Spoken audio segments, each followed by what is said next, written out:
भारतीय शिप्स पर भी हमला हो गया। देखिए, इसमें दो चीज़ें हैं अब हमारे व्यूअर्स को समझने के लिए। एक तो पहले जब ईरान ने अपना हॉर्मूज़ बंद कर रखा है तो ईरान कोई भी देश की शिप जाने नहीं देगा। अभी स्टेट ऑफ हॉर्मूज़ पूरी तरह ईरान के कब्जे में। एक साइड में ईरान है तो दूसरे साइड में गल्फ कंट्रीज हैं, आपका कुवैत वगैरह सारी।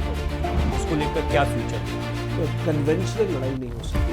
मेक अमेरिका ग्रेट अगेन जो मागा आपने कहा, एक तो आपकी पॉलिटिक्स होती है तो भारत के सीमित नहीं है भारत की, ये एक वर्ल्ड फिनोमेनन। तो ट्रंप ने भी अपना वोट लेने के लिए बोला है, ये ट्रंप भी जानता है ये पॉसिबल नहीं है। डोनाल्ड ट्रंप की पर्सनल इमेज भी गड़बड़ाई है। क्या खाड़ी के देश जिन पर हमला हो गया या अमेरिकन बेसिस पर हमला किया गया है ईरान की तरफ से, जो कि क्लोज अलाय रहे हैं? Iran is not popular in the gulf. नमस्कार, न्यूज़ इंडिया 24/7 के एक नए पॉडकास्ट में आपका स्वागत है।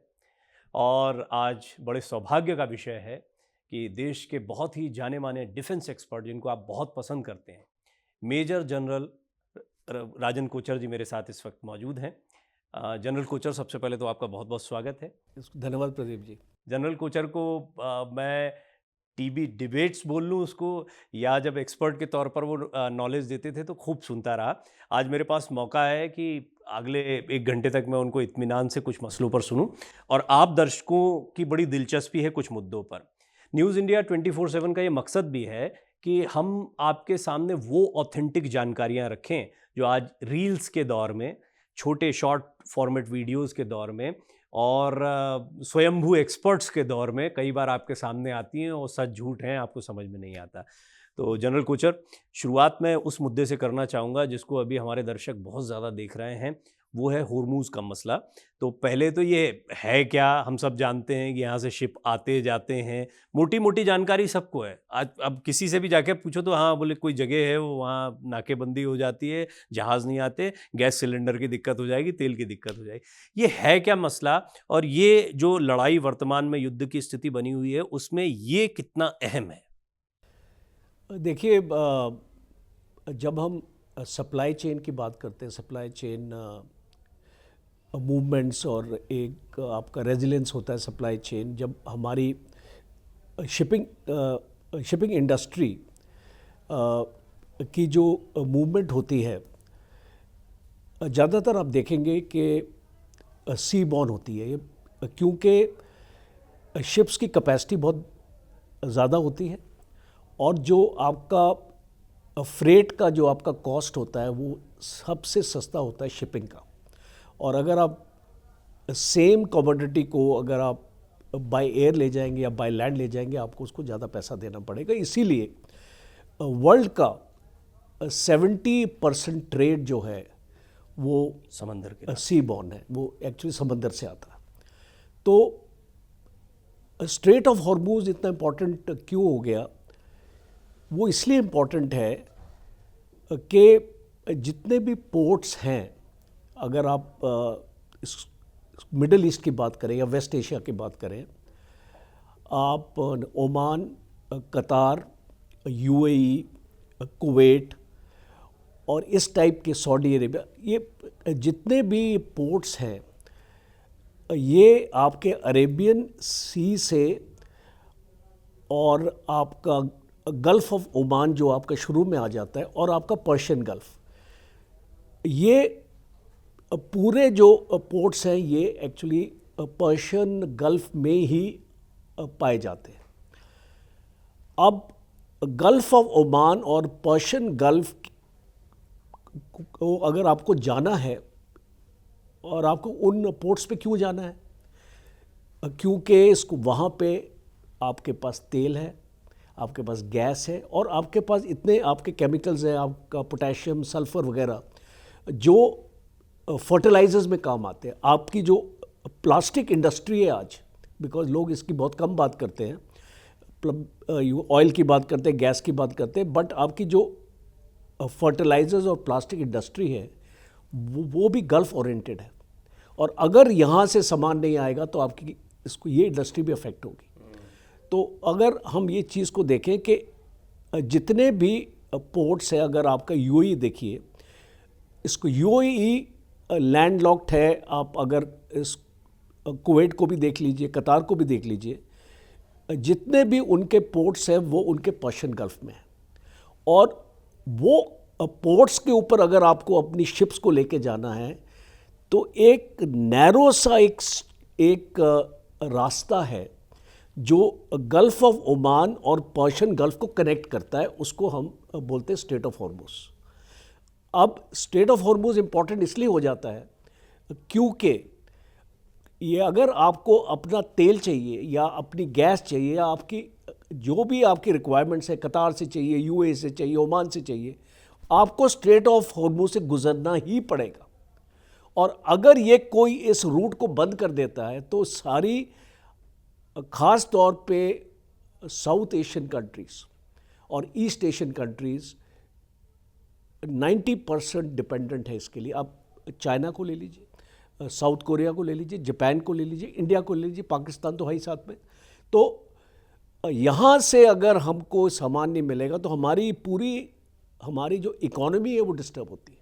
और इसलिए आपने देखा प्राइम मिनिस्टर मोदी, और ये चेंज मैंने देखा बिकॉज ये पहले मैंने चेंज नहीं देखा, तो जो पहले प्राइम मिनिस्टर्स थे ये अपने कार्यकाल में या पिछले 3 या 4 साल में जो एटलीस्ट 6 या 7 बार ये उनका विजिट हो चुका है कंट्रीज़ में। और ये क्यों हुआ है? बिकॉज आने वाले वक्त में अगर हम अपने दूर के सोचें हमारे देश के लिए, energy is going to be the very critical resource in times to come, because energy की रिक्वायरमेंट बढ़ती जा रही है। अब देखिए आपके दिल्ली जैसे आपके शहर में अगर आप देख लीजिए कितनी सारी गाड़ियाँ सड़क पर चल रही हैं। क्या हम इसको रोक सकते हैं? नए मॉडल आ रहे हैं, क्या हम इसको लोगों की आकांक्षाएं रोक सकते हैं कि आप ये गाड़ी मत करीजिए? हर एक जो आपकी कंपनी है, आपका हुंडई ले लो, मारुति ले लो, जो भी कंपनी है वो अपने नए मॉडल निकालती रहती है, इसको लोग अपना खरीदते रहते हैं और आपकी कार्स मल्टीप्लाई हो रही हैं। जैसे आपकी कार्स आपकी मल्टीप्लाई होंगी, पेट्रोल डीजल का आपकी रिक्वायरमेंट्स आएगी, वो आपकी कहाँ से आएंगी? तो ये जो एनर्जी का जो आपका सोर्स है, अब ये गॉड्स गिफ्ट ही बोल दीजिए कि इन देशों के पास अबंडेंस में है और हमारे पास नहीं है। और इसीलिए हमारी 60% ऑयल की जो रिक्वायरमेंट है वो खाड़ी से आती है, 40% हमारी जो गैस की रिक्वायरमेंट है वो खाड़ी से आती है। और अगर ये बंद हो जाएगी, जैसे अभी बंद हो गई, तो आप देख लीजिए क्या हाल होगा देश में। तो ये बहुत इंपॉर्टेंट है, ये जो स्ट्रेट ऑफ हॉर्मुज है। और जो इसका सबसे नैरो का इसकी विड्थ में इट्स ओनली 33 किलोमीटर्स। तो 33 किलोमीटर्स में भी जो कोस्टल का जो एरिया है वो बहुत शैलो है, उसमें आपकी शिप्स नहीं चल सकती हैं दोनों तरफ। तो खाली 18 किलोमीटर का ही एरिया है जिसमें 6 किलोमीटर वन वे, बीच में 6 किलोमीटर का गैप और 6 किलोमीटर इसको वापस आने वाला रास्ता। इसका मतलब straight of Hormuz is actually 18 kilometres only. तो ये 18 किलोमीटर्स एक सेंटर ऑफ ग्रेविटी बन चुका है आज इस लड़ाई में। और ये आई थिंक इसको ईरान की एक बहुत अच्छी स्ट्रैटेजी थी, मास्टर स्ट्रोक था कि उसने स्ट्रेट ऑफ हॉर्मुज को एक न्यूक्लियर बॉम्ब की तरह इस्तेमाल किया। यू सी, आज ईरान के पास न्यूक्लियर बॉम्ब ना हो, but actually I call it in the literal sense, आप इसको मत लीजिए, but in the strategic sense, Strait of Hormuz is like a nuclear bomb which Iran has today. इसको ऐसे कह सकते हैं एक कमजोर नब्ज है जिसको वो कभी भी दबा सकता है और तिलमिला जाएगा, पूरी दुनिया के कई देश तिलमिला जाएंगे। अभी स्टेट ऑफ हॉर्मुज पूरी तरह ईरान के कब्जे में, या मैं देख रहा हूं कि हाल में जो डेवलपमेंट हुआ उसमें अमेरिका की एक जद्दोजहद चल रही, किसी हालत में ईरान के कब्जे में नहीं रहने देंगे, क्योंकि वही जो आप कह रहे हैं उसका इस्तेमाल एक ब्लैकमेलिंग के लिए भी हो सकता है कि हम आपका सामान नहीं जाने देंगे, पूरी दुनिया में हाहाकार मच जाएगा। तो एग्जैक्टली अभी उसकी सिचुएशन क्या है, वो किसके कंट्रोल में है, या आप उसको लेकर क्या फ्यूचर देखते हैं? देखिए, क्योंकि मैंने आपको बताया इतना रिस्ट्रिक्टेड एरिया है 18 किलोमीटर का, इसको मान लीजिए कि आपका 6 किलोमीटर इधर 6 किलोमीटर उधर, तो और एक साइड में ईरान है, जो एक आपका कोस्ट जो है वो पूरा ईरान है, दूसरे साइड में गल्फ कंट्रीज़ हैं, आपका कुवैत वगैरह सारी कंट्रीज। तो यहाँ पे एक कन्वेंशनल लड़ाई नहीं हो सकती है। जैसे कि अगर हम नेवी की बात करें और इसको नेवी की क्षमता की बात करें, बिकॉज उनके पास तो एयरक्राफ्ट कैरियर है, उनके पास गन शिप्स हैं, उनके पास कॉर्वेट्स हैं, मिसाइल बोट्स हैं, इसको बहुत सारी चीज़ें हैं इसको यूएस नेवी के पास। और ईरान के पास तो ये सब कुछ नहीं है। बट ईरान ने इसको समझा कि आने वाले वक्त में अगर हमको अपनी कोस्ट लाइन को डिफेंड करना है, हमको ये बड़ी बड़ी शिप्स नहीं चाहिए, हमको गन बोट्स चाहिए जो एक स्वॉर्म टैक्टिक्स की तरह, जैसे कि 50 गन बोट एक टाइम पर हम लॉन्च कर सकें। और समथिंग लाइक स्वॉर्म ड्रोन आप अटैक करते हैं ना, जी जी, 100 ड्रोन का अटैक आया, आपने 80 गिरा दिए, बिकॉज 100 के 100 आप गिरा नहीं पाएंगे, बिकॉज ये आपकी एयर डिफेंस अगर आप आयरन डोम भी लें तो 82% ही उसकी कैपेबिलिटी किल प्रोबेबिलिटी है, तो 18% आपके फिर भी घुस जाएंगे। सेम कॉन्सेप्ट ईरान का है कि अगर हम 50 बोट निकालेंगे तो आप हमारी 40 बोट मारेंगे, 10 तो जो आपकी निकल जाएंगे और हम आपकी इसको शिप्स को ख़त्म कर देंगे। दूसरा, इसमें माइनिंग बहुत आसान है। 3 टाइप्स की माइंस ईरान के पास है, और ये बोला जाता है 6000 माइंस के करीब हैं ईरान के पास, और ये एक लो कॉस्ट ऑप्शन है। अब वर्ल्ड वॉर 1, वर्ल्ड वॉर 2 में कॉन्टैक्ट माइंस होती थी। शिप का जो आपका हल है या जो उसका बॉटम वाला इसको पोर्शन होता है, जब वो एक माइन के कॉन्टैक्ट में आता था वो एक्टिवेट हो जाती थी। आजकल जो माइंस आ गई, इन्फ्लुएंस माइंस और rocket mines, smart and rocket mines. अब जो इन्फ्लुएंस माइंस हैं वो कोई भी वाइब्रेशन अगर होती है, अब एक शिप अगर ऊपर से पास करती है, वाइब्रेशन आती है नीचे, कोई तो भी उसको हलचल हो रही है detect करके वो आपका डेटोनेट हो जाती है, तो उसको एक कॉन्टैक्ट की ज़रूरत नहीं होती। इस टाइप की माइंस ईरान के पास है। और अभी जो लेटेस्ट आई है something like the loitering ammunition ना, जैसे हम उसकी बात करते हैं ड्रोन्स की, जी, जिनके पास लॉइटरिंग एमुनिशन होता है वो लॉइटर अपना कर रहते हैं, ऐसे आप घूमते रहते हैं, और जब टारगेट सामने आता है, डिटेक्ट होता है, तभी वो लॉन्च होता है।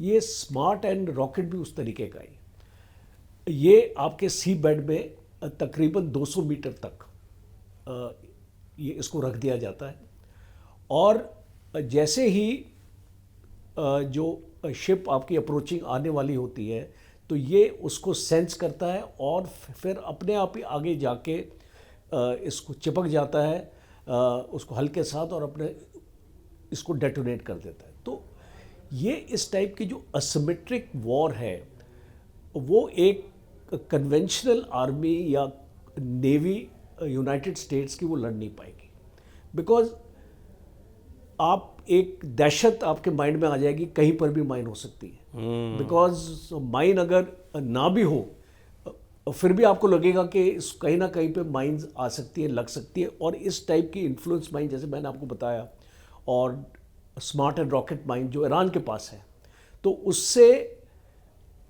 जो आपका सवाल है वो आंसर ये होता है, United states state of Hormuz को नहीं कंट्रोल कर सकता। ओके, बिकॉज डेटरेंस है, स्टेट ऑफ हॉर्मुज बंद नहीं है। एक हम इसको लूजली बोलते हैं ना, it is closed. No, it's not, it is open. इसको कोई भी आ सकता है, बट जैसे ही कोई आएगा वहाँ पे IRGC की नेवी ये माइंस को डेटोनेट कर देगी, या एक ड्रोन लॉन्च कर देगी, या एक मिसाइल लॉन्च कर देगी। और अगर आप ज्योग्राफी देखें ईरान की, एंड राइट जो उनका माउंटेन रेंजेस हैं जो उनके वेस्टर्न साइड में हैं, वो पर्शियन गल्फ को डोमिनेट करते हैं। जाग्रोव माउंटेन्स, जो उनके जाग्रोव माउंटेन रेंजेस हैं, और जहाँ पे उनकी सारी न्यूक्लियर साइट्स हैं, आपका नतान से लेके और आपका अराक वगैरह, ये सारे एरियाज जो हैं, वहाँ से भी एक आर्टिलरी का रॉकेट भी फायर हो सकता है, बिकॉज जो आपका डिस्टेंस है वो 25 से 30 किलोमीटर है खाली, और वो आर्टिलरी रेंज में आता है। तो इसका मतलब कि अगर कोई यूएस वॉरशिप घुसने की कोशिश करेगी हॉर्मुज में, ये उसके ऊपर हमला हो जाएगा। तो डेटरेंस के तौर पे इसीलिए मैं ये मानता हूँ कि आज की डेट में स्टेट ऑफ हॉर्मुज है under the control of IRGC। अभी सर आपने जैसे बताया कि कोई भी आ जा सकता है, इसको डेटोनेट कर सकते हैं, बट करंट सिचुएशन क्या है? आपकी एनालिसिस और जितना आप अपने सोर्सेज से पता कर पा रहे होंगे, क्या वहाँ पर आने जाने पर ईरान ने पूरी तरह रोक लगा रखी है, आने जाने दे रहे हैं, या फिर कंट्रोल की लड़ाई में जाने दिया तो कहीं अमेरिका की जीत की तरह ना देखा जाए, जैसी कोई स्थिति है? देखिए, स्थिति पहले थी कि इसको ईरान से आपको परमिशन लेनी पड़ती थी अगर आपको अपनी शिप्स को लेके जाना है या अपनी शिप्स को मूव आउट करना है। तो ये स्टेट ऑफ हॉर्मुज एक कंडीशनल और एक सेलेक्टिव कंट्रोल, मैं बोलता हूँ इसको सेलेक्टिव कंट्रोल, ईरान के पास था। आज की डेट में इसको अमेरिका ने ब्लॉकेड लगा दिया, नेवल ब्लॉकेड। इसका मतलब कि ये अगर इसको ईरान ने आपकी शिप्स निकाल भी दी, उसको अमेरिका रोक देगा, और अगर शिप्स को अंदर भी आना है उसको अमेरिका रोक देगा। तो इसको ईरान ने ये अभी इसको डिसाइड किया है कि हम भी बंद करेंगे। जब तक ये नेवल ब्लॉकेड नहीं खुलेगा, ये जो सेलेक्टिव कंट्रोल था हमारे हाथ में, हम इसको परमानेंटली हम इसको ब्लॉक कर रहे हैं। तो आज की स्थिति ये है स्ट्रेट ऑफ हॉर्मुज में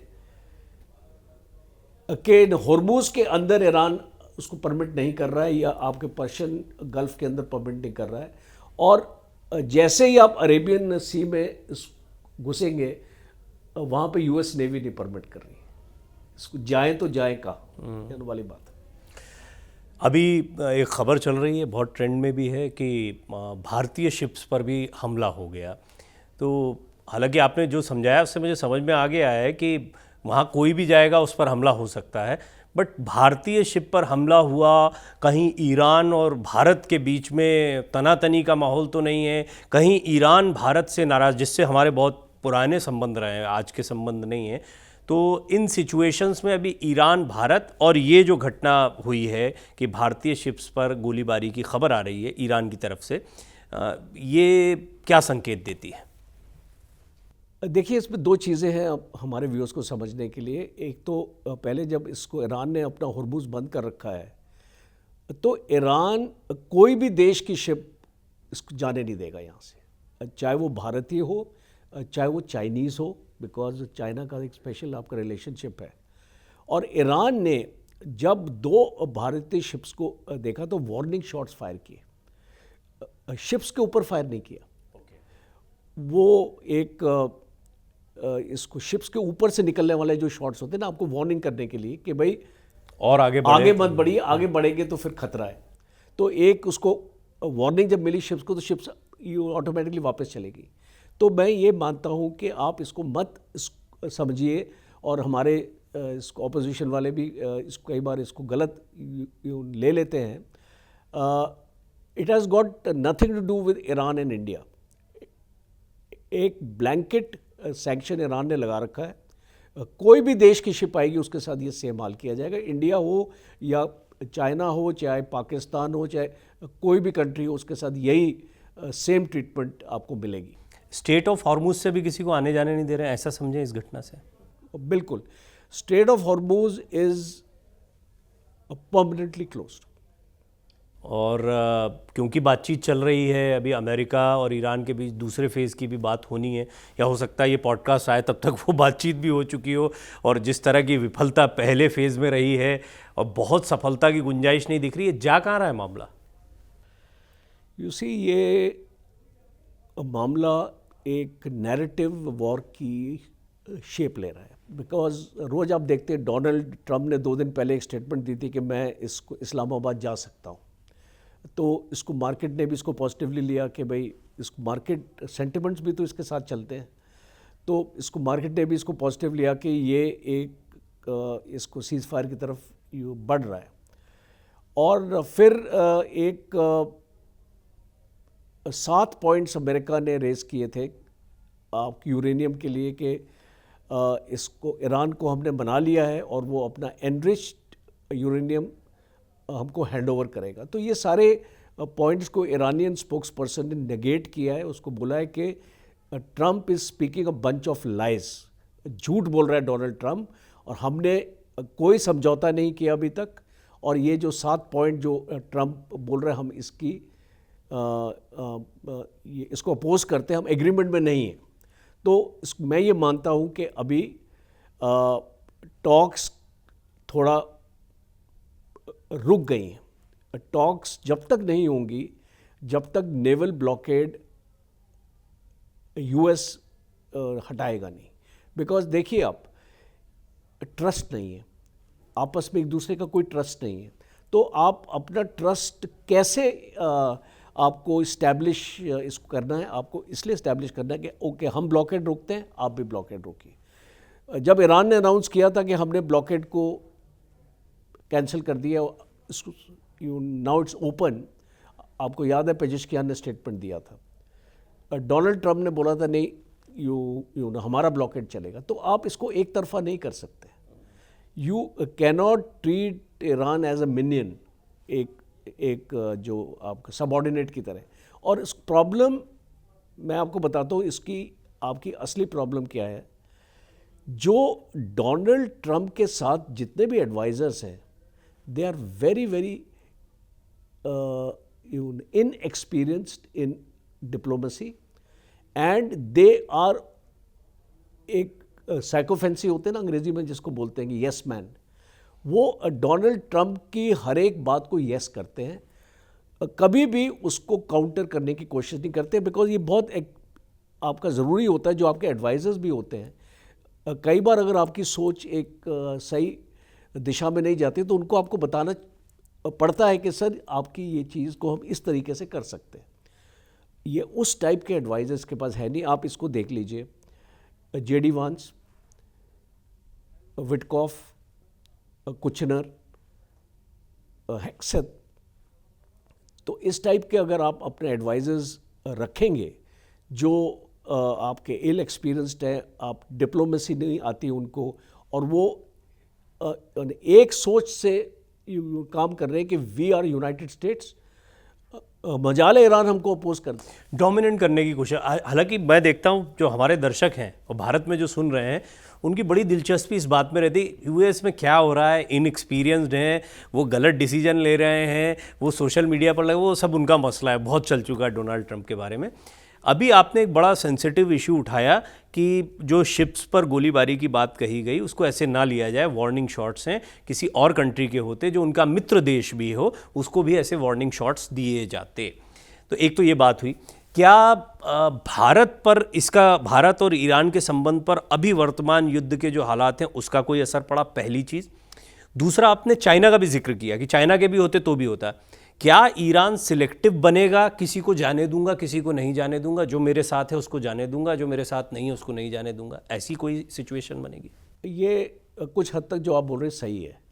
बिकॉज चाइना के साथ ईरान का एक स्पेशल रिश्ता है। और मैं इसलिए बोलता हूँ, जब चाइना के ऊपर सैंक्शंस लगे और उसके ऑयल पे 2019 से भारत ने ऑयल लेना बंद कर दिया, तो चाइना कंटिन्यू करता रहा, आज तक कंटिन्यू है। दूसरा, चाइना ने युआन में डील किया, और अभी ईरान भी इसको बोल रहा है कि आप भी युआन इस करेंसी में ही डील करेंगे। और भारत ने और हाल ही में एक न्यूज़ रिपोर्ट में पढ़ रहा था कि भारत भी युआन में दे रहा है। So that is a revelation कि भाई डॉलर की जगह आपका युआन चल रहा है। तो आप चाइना और ईरान की रिलेशनशिप को सेम पेडेस्टल पे नहीं ला सकते इंडिया और ईरान। दूसरा झटका जो भारत ने ईरान को दिया, ये जो प्राइम मिनिस्टर मोदी की जो विज़िट थी इज़राइल को, इसको काफ़ी डिबेट्स में मैं रहा हूँ और इसको मैंने डिबेट किया है। आप इसको जो बोलते हैं नहीं यू नो, इसको विज़िट होनी चाहिए थी, फाइन। क्या टाइमिंग सही था? Because the war was on. War was on का मतलब है एक लड़ाई की सिचुएशन ऑलरेडी थी वहाँ पे, पूरी अमेरिकन वॉरशिप्स थी उस एरिया में और तैयार थी कि हमको जिस दिन ऑर्डर मिलेगा हम फायर करेंगे, हमारी लड़ाई शुरू हो जाएगी।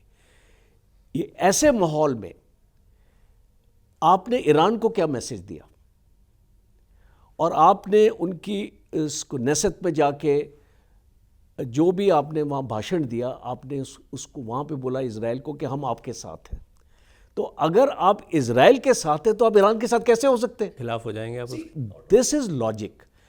मैं पॉलिटिक्स में नहीं जा रहा हूँ, I am speaking like a analyst के क्या अर्जेंसी थी आपकी देश में, क्या ऐसा आपकी अर्जेंसी आपको लगी कि आपको इजराइल के पास जाना पड़ा? ये सवाल तो आ रहा है आपके मन में, इसका जवाब क्या आता है आपके मन में?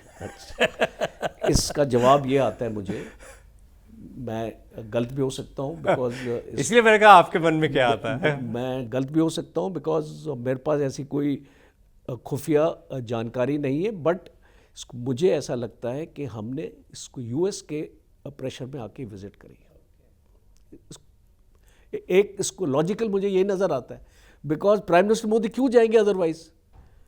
अब इसको यूएस के इसको प्रेशर में इसलिए जाएंगे क्योंकि आप इसको इसको नेतन्याहू को एक ऐसा 5th largest economy of the world अगर वो अपना बोस्ट कर सके कि इसको हमारे साथ इंडिया है और हमारे साथ भारत है, तो एक उसकी छवि जो है वर्ल्ड में इम्प्रूव होती है। बिकॉज आज इसको नेतन्याहू से सारे लोगों ने रिश्ता अपना काटना शुरू किया। आप जानते हैं इटली ने भी अपनी जो अपनी फौज जो उसे अलग कर, डिफेंस ट्रीटी जो है, तो अभी आहिस्ता आहिस्ता Netanyahu is also getting isolated like Trump is getting, and both of them are in the same boat. तो इसलिए मुझे ऐसा लगता है कि क्या हमने सही पार्टनर चुना, बिकॉज फिर उसके बाद हमने 7 दिन तक हमने कंडोलेंस नहीं किया आयतोल्ला का। यू सी नॉर्मली जब इनका प्रेसिडेंट मारा गया था, आपको याद है वो उसका रिजवी था, क्या नाम था, जो उसको हेलीकॉप्टर क्रैश में मारा गया था, with in 24 hours India gave the condolence. ये जो आयतोल्ला के लिए हमने 7 दिन बाद अपने फॉरेन सेक्रेटरी को भेजते हैं उनके एम्बेसी में साइन करने के लिए। प्राइम मिनिस्टर मोदी ने आज तक स्टेटमेंट नहीं दिया। तो ये सब ईरान देख रहा है।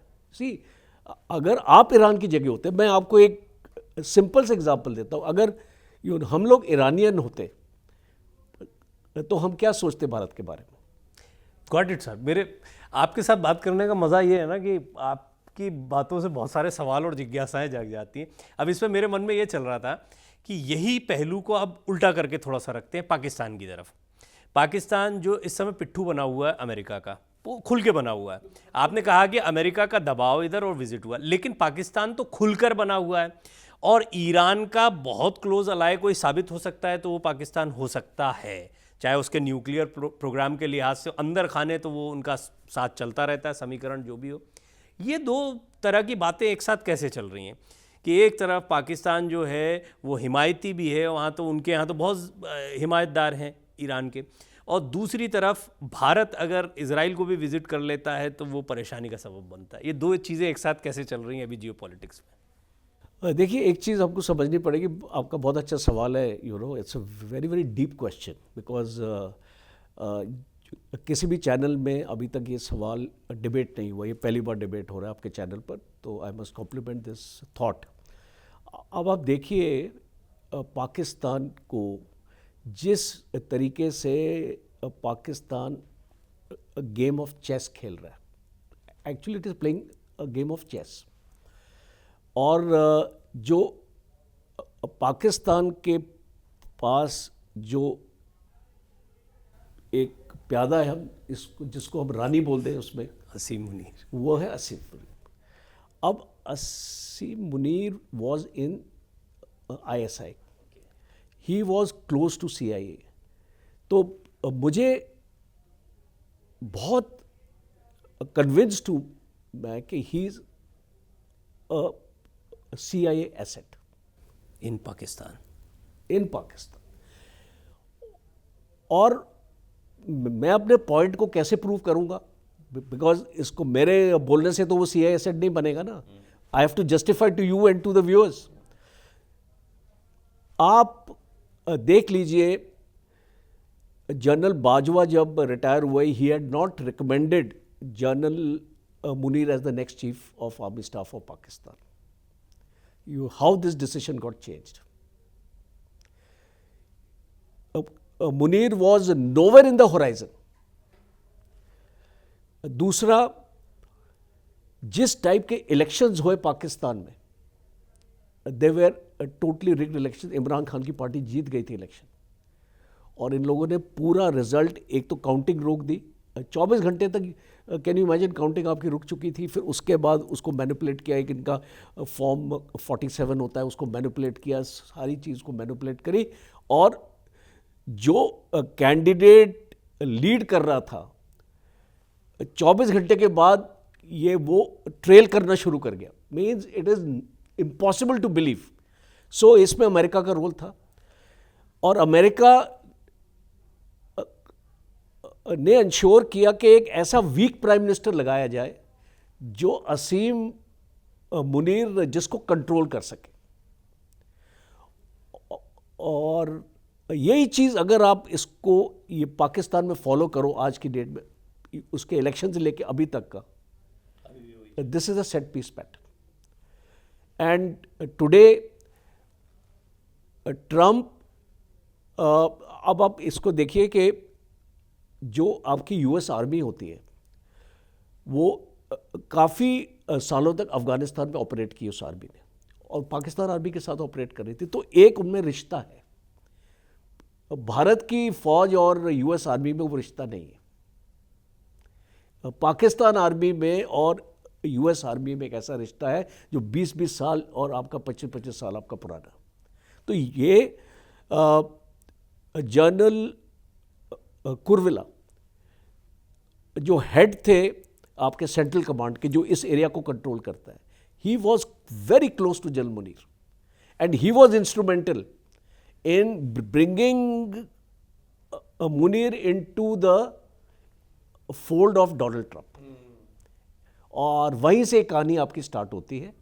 और अब आपने ईरान का जिक्र किया. अब पाकिस्तान ईरान तो एक तो बॉर्डर स्टेट है, 900 किलोमीटर का उनका बॉर्डर है. दूसरा, ये ईरान का न्यूक्लियर प्रोग्राम किसने शुरू करवाया? पाकिस्तान ने. सेंट्रीफ्यूज किसने दिया इसको? ईरान को. तो वो रिश्ता भी आपको देखना है. वो भारत के साथ ऐसा रिश्ता नहीं है. और इसीलिए, और लास्ट क्वेश्चन मेरा, इसको लास्ट पॉइंट मेरा ये है, जब डोनाल्ड ट्रंप को एक कोई ऐसा बंदा चाहिए था जो एक मीडिएटर बन के आए, कतार ने मना कर दिया, ओमान ने मना कर दिया. उनके साथ धोखा हुआ 2 बार. और आप सरप्राइज होंगे, जब एक बार मीटिंग हो रही थी, पीस की मीटिंग चल रही थी इनके बीच में, कतार के बीच में, तो इजराइल ने हमला किया और सारे मीडिएटर्स मारे गए वहाँ पे. और उसके बाद कतार ने डिसाइड किया कि हम इसको आगे से मीडिएट नहीं करेंगे. अब डोनाल्ड ट्रंप के पास ऑप्शंस क्या थे? 2 ऑप्शन थे खाली उसके पास. Turkey was one option, Pakistan was one option. Shahbaz Sharif ने अपने आप को वॉलंटियर किया. अगर आप उनका एक्स भी देखें तो एक्स में he made an appeal to Pakistan, to United States के I am ready to mediate. अब डोनाल्ड ट्रंप को क्या चाहिए था, मुझे बताइए? अंधा क्या मांगे दो आंखें. अब उसको मिल गया ये. तो इसीलिए मैं बोलता हूँ कि ये जो रिलेशनशिप्स है ना, अब पाकिस्तान चेस की गेम खेल रहा है, वो जब चेकमेट होगा तब आप इसको देखें. बिकॉज जैसे कि किसिंजर ने बोला एक टाइम पे, हेनरी किसिंजर ने, मैं उसको आपको दोहराता हूँ, to be an enemy of United States is dangerous, but to be a friend of the United State is fatal. वो पाकिस्तान का हाल होने वाला है. दुश्मनी तो ठीक ख़राब है ही अमेरिका की, लेकिन दोस्ती उससे ज़्यादा ख़राब है. ये एक बहुत आपने मौके की बात कही है. लेकिन अमेरिका की दोस्ती सबको चाहिए, ये भी बात इस किसी से छुपी हुई नहीं है।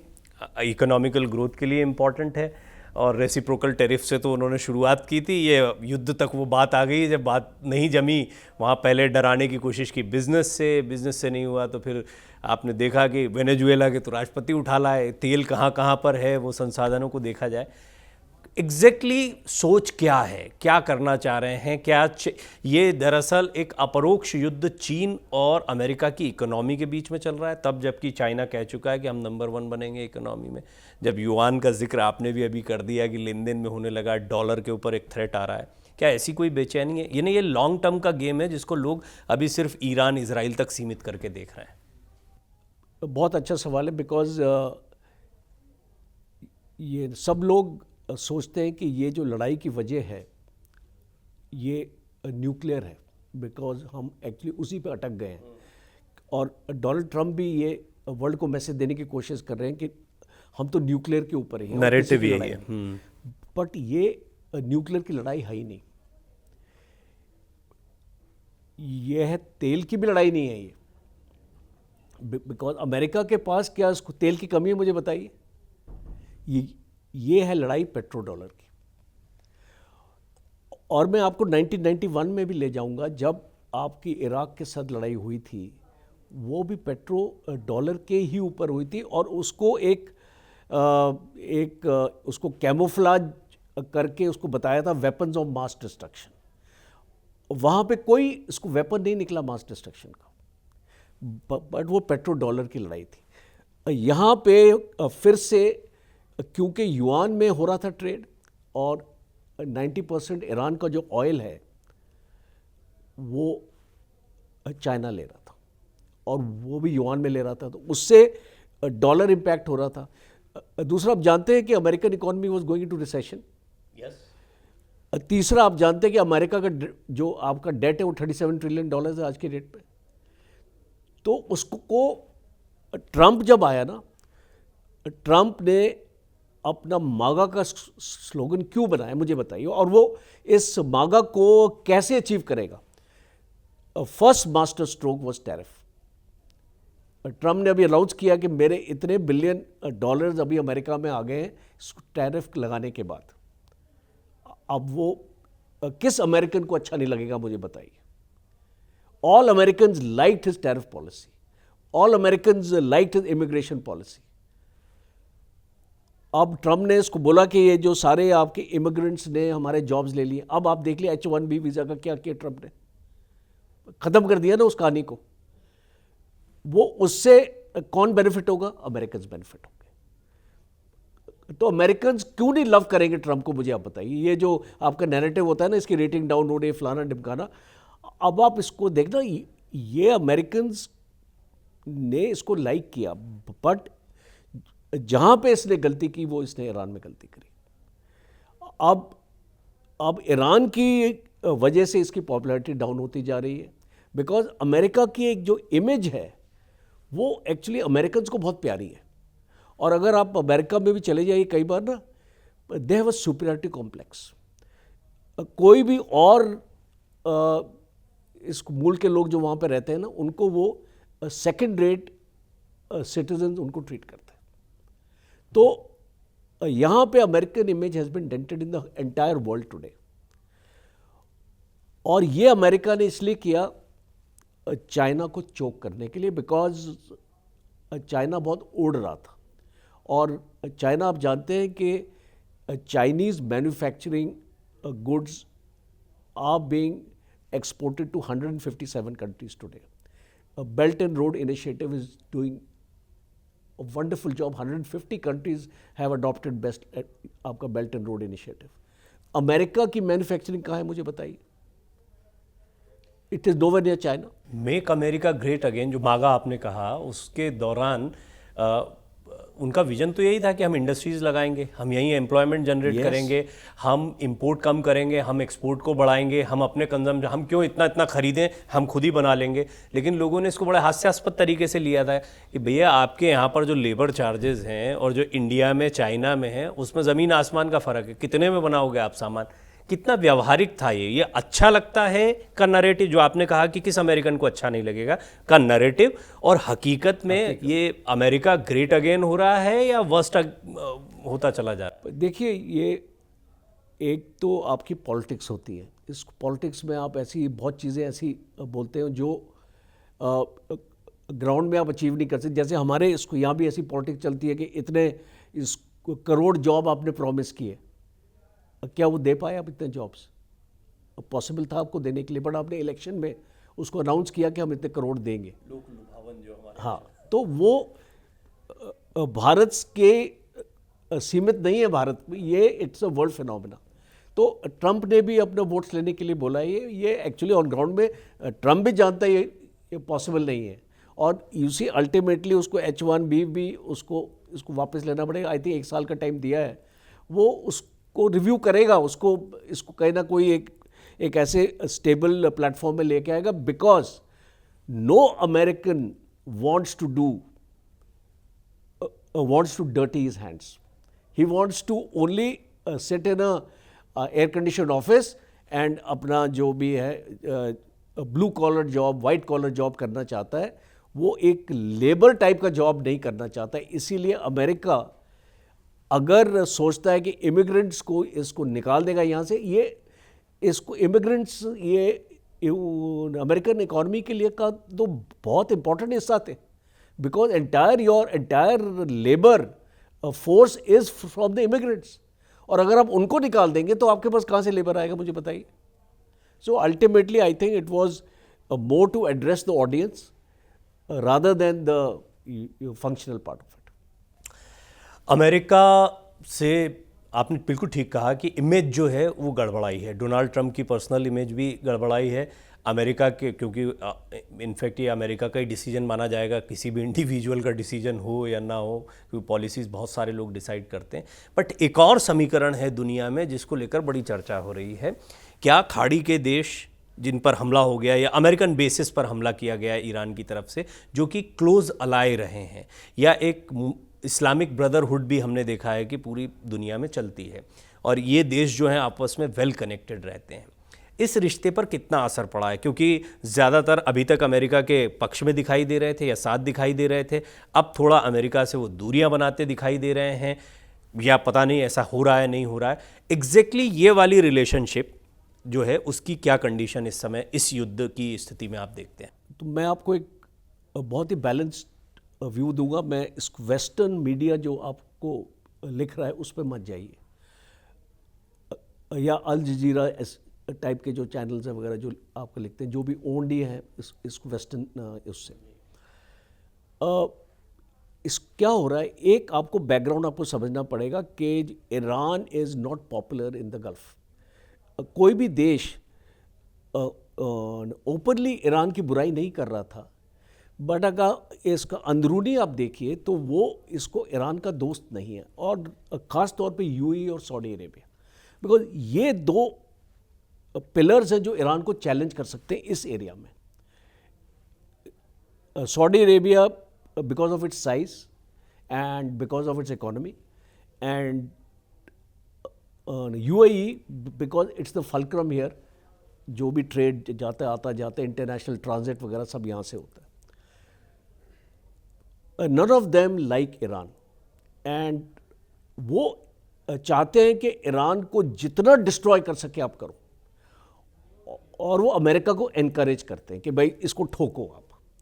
अब जो छोटे मोटे जैसे आपका कतार हो गया, ओमान हो गया, अब वो इसको ईरान से दुश्मनी नहीं रखना चाहते, बिकॉज वो बोलते हैं कि हमको भी तो सर्वाइव करना है यहाँ पे। But internally is none of them actually like Iran.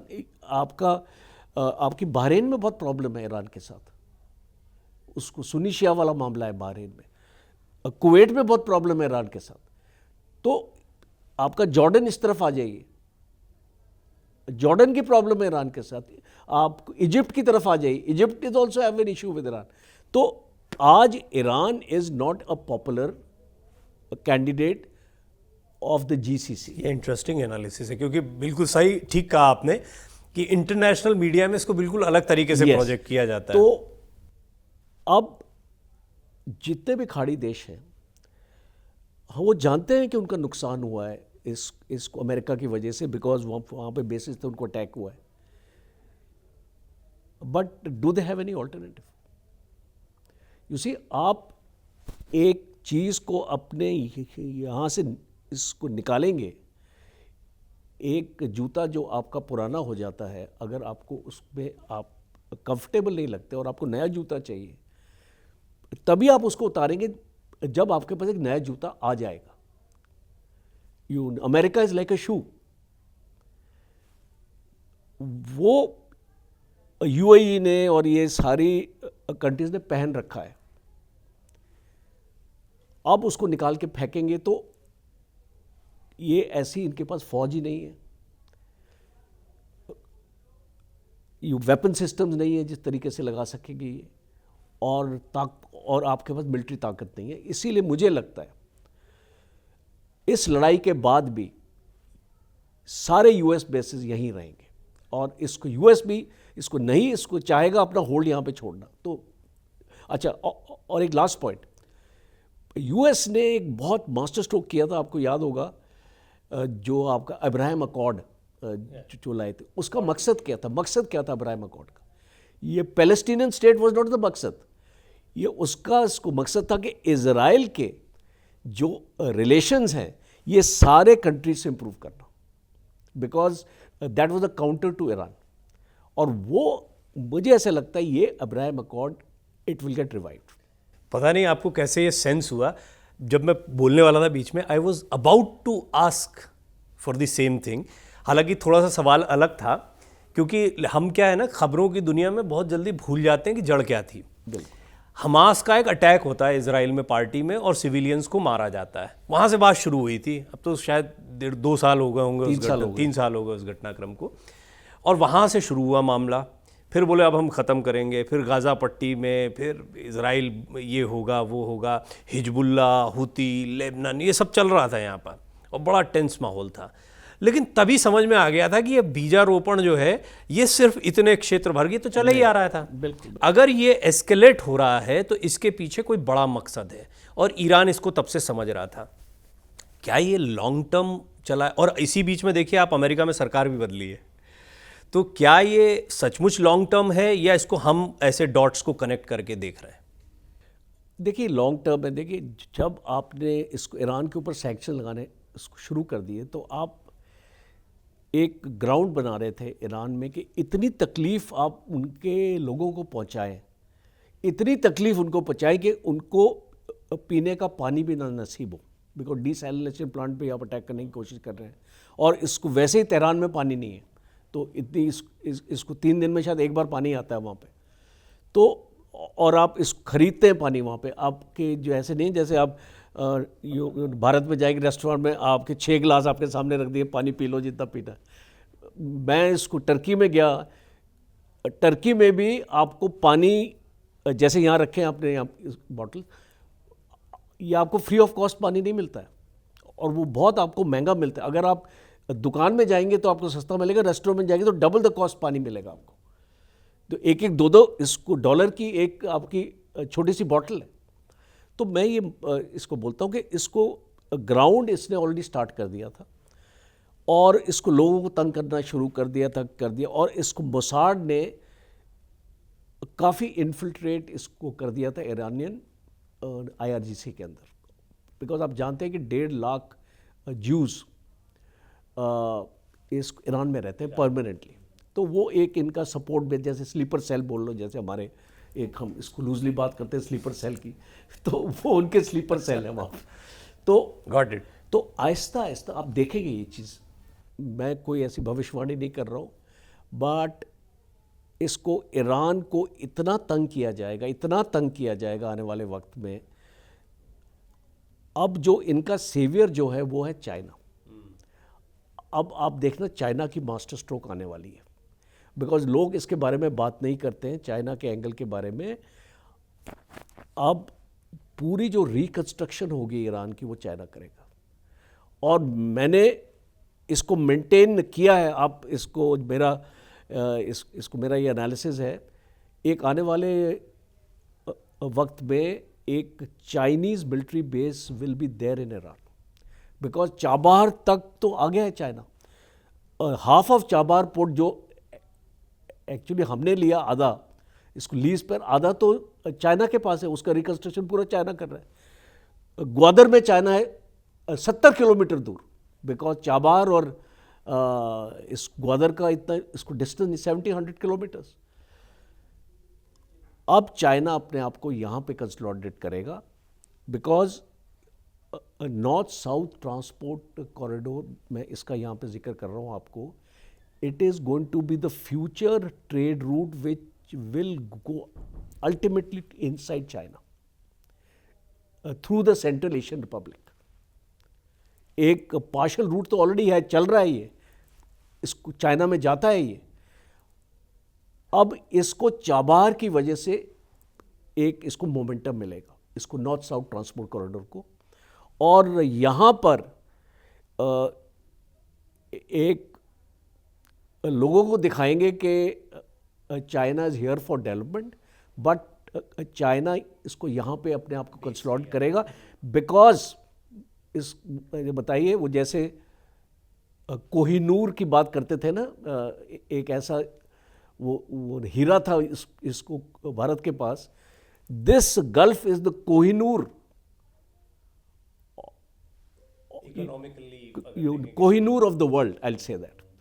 और वो इस कोहिनूर का हिस्सा चाइना को भी चाहिए, और इसीलिए आप देखेंगे चाइना एक ईरान को एक सिक्योरिटी बेल्ट देगा। फॉर एग्जांपल, अगर आप कतार में अपना मिलिट्री बेस लगाते हैं, आप यूए में लगाते हैं, आप जॉर्डन में लगाते हैं, तो आप इसको क्या कर रहे हैं, आप उनको प्रोटेक्शन दे रहे हैं। चाइना यहाँ पे आके ईरान को प्रोटेक्शन देगा, और अल्टीमेटली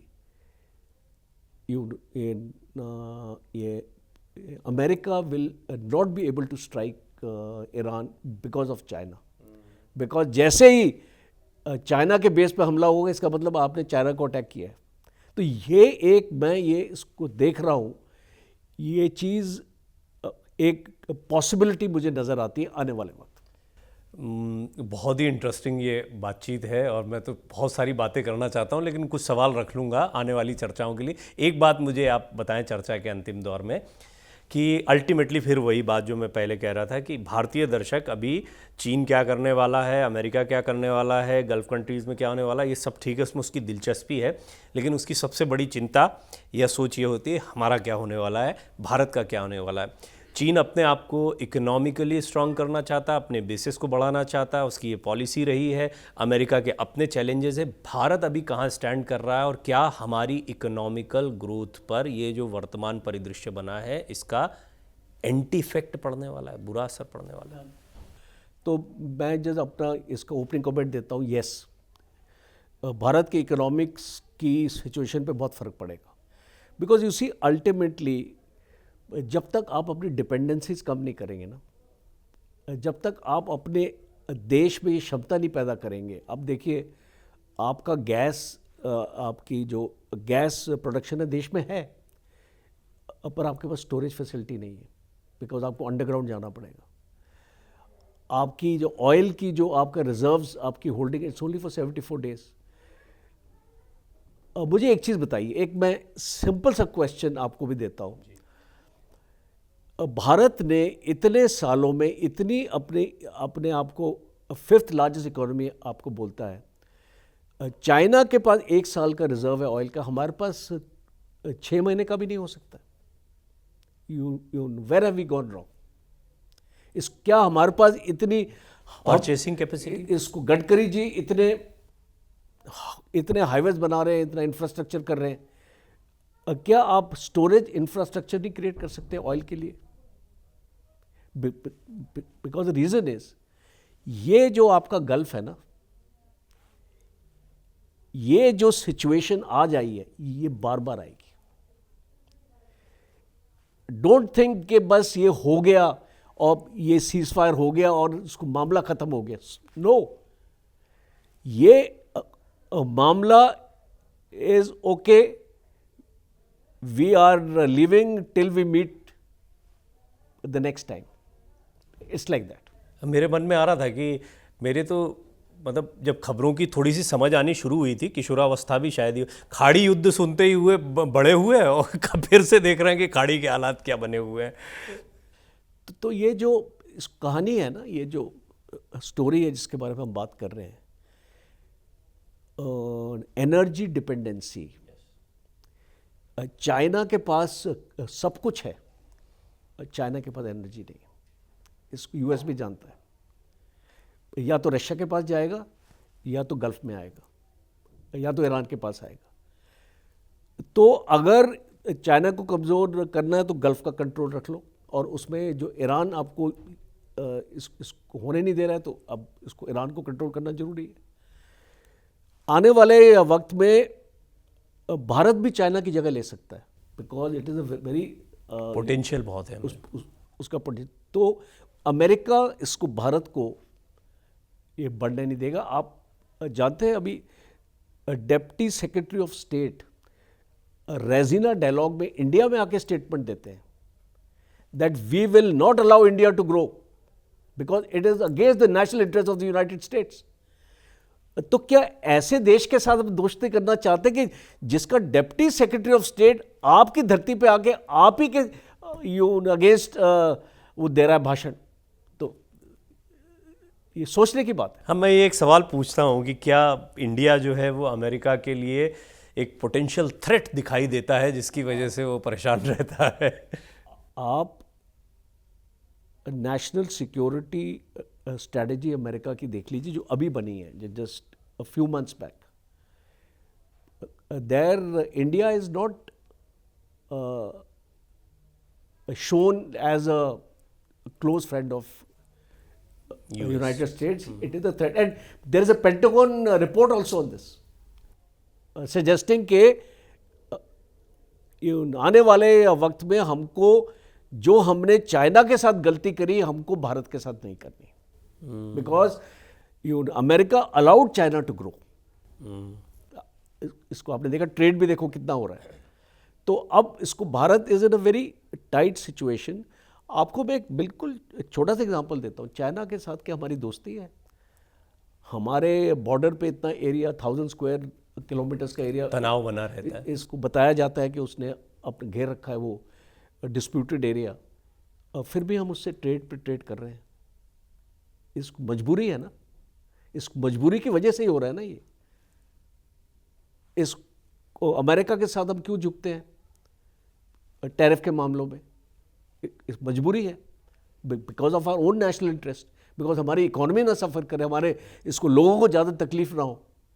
तो टाइम आ गया आई थिंक हमारे अपने यूथ के लिए भी, और मैं इसको बार बार ये बोलता हूँ क्योंकि मैं जाता रहता हूँ कॉलेजेस यूनिवर्सिटीज़ में। The manufacturing sector will decide the future of your country. और आज 15% ऑफ द जीडीपी आपका इसको मैन्युफैक्चरिंग से आपको मिल रहा है, उससे ज़्यादा नहीं मिल रहा। चाइना 33% अपना जीडीपी मैन्युफैक्चरिंग से लेता है। जिस दिन भारत इसको 15 से 25% पे आएगा, Bharat will be called a mini super power. तो अगर एक एक्शन प्लान अभी गवर्नमेंट बनाए हमारी जो अपनी इंडस्ट्रीज़ के लिए, हमारे लेबर लॉज को इम्प्रूव करने के लिए, हमारे एनवायरमेंटल लॉज को इम्प्रूव करने के लिए, बिकॉज कोई भी बिजनेस स्टार्ट करने के लिए ना भारत में बहुत मुश्किल है। इतना आसान से बिजनेस आप स्टार्ट नहीं कर सकते। इसको पैसा कहाँ से आएगा? आपको कैपिटल कौन देगा? तो ये सारी चीज़ें अगर भारत एक एक्शन प्लान बना के चलेगा, रादर देन पार्लियामेंट में जिस मुद्दों पे इतने घंटे आपका डिस्कशन होता है, it's a waste of time and money. Parliament में इसको डिस्कशन होना चाहिए कि भारत को हम इसको मैन्युफैक्चरिंग को कैसे इंप्रूव करें, लेबर लॉज को हम कैसे कम करें, जुडिशियल प्रोसेस को कैसे हम इसको बेहतर बनाएं, और हमारा पॉलिटिकल सिस्टम को कैसे बेहतर बनाएं। वो इंस्टेड ऑफ दैट हम वो आ जाते हैं उस पर, वंदे मातरम को लेके आ जाते, कभी किसको लेके आ जाते। We are spending unnecessary time on these things. तो ये मैं इसको ओपनली बोल रहा हूँ, I may be trolled for that by some people also, but it's a fact. देखिए, ईज़ ऑफ डूइंग बिजनेस ये कहने के लिए नहीं होना चाहिए, ये सचमुच होना चाहिए, ये फील होना चाहिए उन यंगस्टर्स को जो फ्यूचरिस्टिक अप्रोच के साथ सचमुच में इनोवेशन स्टार्टअप्स की बात हुई। मैं हमेशा कहता हूँ, ये मेरा विषय भी रहा है कि अगर वो उतना सक्सेसफुली सामने भी आता तो ये बड़े ग्रेट नतीजे होते। एमएसएमईज़ को लेके बहुत बात होती है। तो आज जो जनरल कोचर से बात हुई है उसमें सार ये निकल कर आया है कि एक तो डिपेंडेंसी, इंटर डिपेंडेंसी हम देखते हैं सब देशों की एक दूसरे पर होती है। ऐसा नहीं कि सिर्फ भारत डिपेंडेंट है, भारत पर भी ये देश डिपेंडेंट है। चाइना जैसे देश की इकोनॉमी भी जो है वो भारत पर डिपेंड करती है, अमेरिका की बहुत, और ये सारे देश भी अपनी डिपेंडेंसी कम करना चाहते हैं क्योंकि वो दबाव में रहते हैं। जिसके डिपेंडेंट रहेंगे उसके दबाव में रहना पड़ेगा। भारत को भी यही पॉलिसी अपने लिए और करता भी है भारत, ऐसा नहीं कि नहीं कर रहे हैं हम। जो चुनौतियां आ रही हैं वो दूर होंगी, ये उम्मीद करेंगे। लेकिन आज बड़ी गहराई से हमने होर्मुज से शुरुआत की थी, उसके बाद में हमने देखा कि अभी जियोपॉलिटिक्स में संबंध किस तरीके से चल रहे हैं, फ्यूचरिस्टिक अप्रोच क्या हो सकती है, और इकोनॉमिकल, क्योंकि अब ये वॉर सिर्फ लड़ाई का नहीं है, ज़मीन कब्जाने तक सीमित नहीं है, सीधे सीधे अपनी अपनी अर्थव्यवस्थाओं को कॉन्स्टेंटली ग्रो करने का एक युद्ध चल रहा है, पूरी दुनिया में चल रहा है। और ये भी हमें समझ में आया कि अपरोक्ष रूप से तो चीन और अमेरिका की लड़ाई चल रही, बाकी सब तो पिसे जा रहे हैं। इन दोनों जगह पे कुछ नहीं गिर रहा है, गिर तो बाकी जगह रहा है, लेकिन असली लड़ाई दो इकोनॉमीज़ के बीच में चल रही है। जनरल कोचर, बहुत ही शानदार बातचीत होती है जब भी आपसे होती है।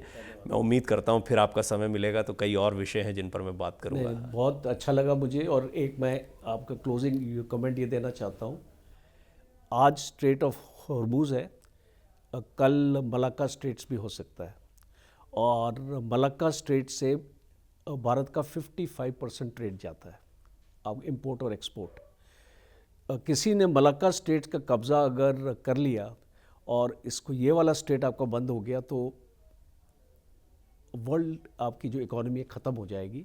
तो इसीलिए मैं ये मानता हूँ कि जो आपने बोला, कम से कम अपनी डिपेंडेंसीज अगर हम रख सकें, और ख़ास तौर पे एनर्जी और मैन्युफैक्चरिंग सेक्टर पे अगर हम अपना फोकस करें, स्टोरेज आपने बोला था, हाँ, वो आपने तो आई डोंट थिंक भारत की ग्रोथ स्टोरी को कोई रोक पाएगा। धन्यवाद। बहुत बहुत धन्यवाद आपका। फिर समय लेंगे आपका, फिर बातचीत करेंगे। आप दर्शकों का बहुत बहुत धन्यवाद। इसी तरह अपना प्रेम बनाए रखें, अपने सुझाव ज़रूर दें, अपने कमेंट्स ज़रूर करें। नमस्कार।